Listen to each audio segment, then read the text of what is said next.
Poverty of Despair. In 2013, Angus Deaton wrote the book The Great Escape about how capitalism has let so many people escape poverty.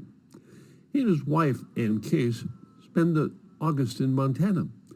In 2014, they were surprised by how many people in that small town in Montana were committing suicide. If our country is so great, why are so many people dying from deaths of despair?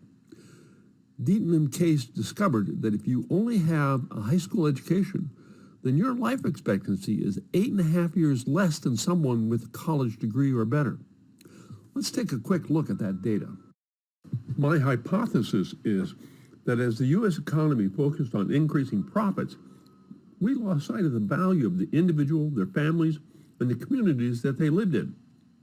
This resulted in the increase in deaths of despair and the decrease in the life expectancy of those individuals with a high school diploma or less. Robert Gordon points out with the world's best education system, the U.S. became an industrial powerhouse in the late 19th and early 20th century. However, we lost our competitive edge in the 60s when we did not have anyone to compete with following World War II. As Europe and Japan recovered, our economy suffered. In the early 70s, Milton Friedman wrote an article in the New York Sunday Times magazine stating the only purpose of a corporation was to make money. That changed our society. Now corporate leaders were willing to do whatever it took to maximize profits.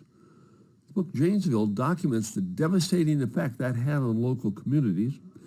Deaton and Case pick up on this trend and document the effect it had on people with just high school degrees and less.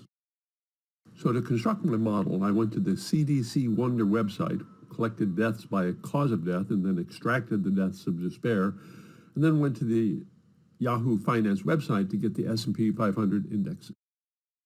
As you can see in this graph and the Stargazer report, the deaths of despair are increasing almost in lockstep with the S&P 500.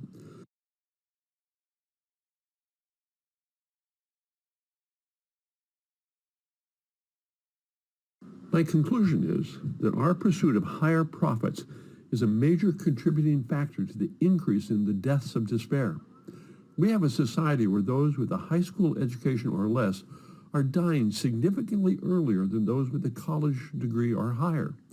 This is not an acceptable situation. Based on my experience, I would make the following recommendations.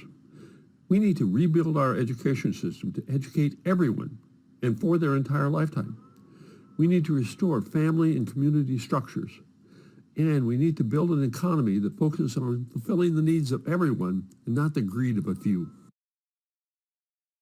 If you're not willing to do it for yourself, can you do it for your grandchildren?